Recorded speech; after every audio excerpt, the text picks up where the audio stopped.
ఆంధ్రప్రదేశ్లో కొత్తగా పదవీ బాధ్యతలు చేపట్టినటువంటి ముఖ్యమంత్రి గారు అక్కడ ఇచ్చిన మాట ప్రకారంగా పెన్షన్ 4000 రూపాయలకు పెంచారు. 4000 రూపాయలకు మొదటి సంతకం చేశారు. మొదటి సంతకం చేస్తానన్నారు, మాట ప్రకారంగా చేశారు. మరి మీ మొదటి సంతకం ఏమైంది? డిసెంబర్ 9 నాడే సంతకం పెడతాం, 4000 పెన్షన్ ఇస్తామన్నారు కదా, కనీసం ఆంధ్రప్రదేశ్ను చూసైనా నేర్చుకోండి, కళ్ళు తెరవండి అని చెప్పి నేను డిమాండ్ చేస్తా ఉన్నా. ఆంధ్రప్రదేశ్లో సాధ్యం అవుతుంది ఎట్లా, తెలంగాణలో కాదెట్లా అని చెప్పి నేను అడుగుతా ఉన్నా.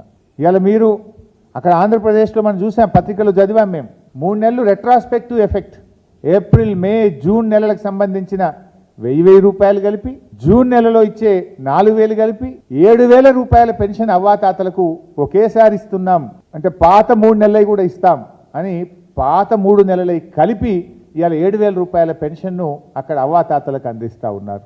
మరి మీరు ఎప్పటి నుంచి ఇస్తారు? మీరు 6 నెలలైనా ఎందుకు ఇవ్వట్లేదు? ఇవాళ అందువల్ల ఇవాళ ఆంధ్రప్రదేశ్లో ఇచ్చిన విధంగా మీ ప్రభుత్వం డిసెంబర్లో వచ్చింది.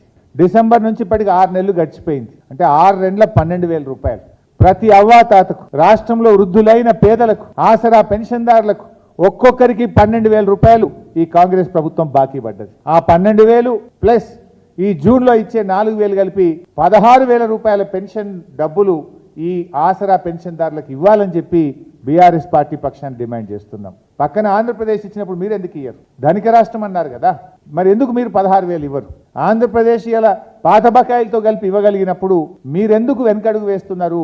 ఎందుకు ఈ పేదల పట్ల మీరు నిర్లక్ష్యము, మరి ఈ పక్షపాతాన్ని చూపిస్తున్నారని చెప్పి నేను అడుగుతా ఉన్నా. పక్క రాష్ట్రంలో హామీ సాధ్యమైనప్పుడు తెలంగాణ రాష్ట్రంలో ఎందుకు సాధ్యం కాదు? మీరు మరి వాళ్ళని చూసైనా కళ్ళు తెరవండి, వాళ్ళని చూసైనా నేర్చుకోండి.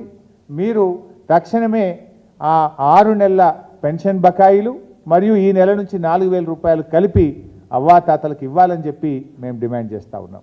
ఏప్రిల్ మేలో కూడా మీరు ఇంకా ఇవ్వలేదు. ఆ 2 నెలలు కూడా తక్షణమే మరి 4,000తో కలిపి తక్షణమే ఏప్రిల్ మే నెల పెన్షన్లు, పెంచిన పెన్షన్లు కలిపి ఇవ్వాలని చెప్పి కూడా మేము ఈ రాష్ట్ర ప్రభుత్వాన్ని డిమాండ్ చేస్తూ ఉన్నాం.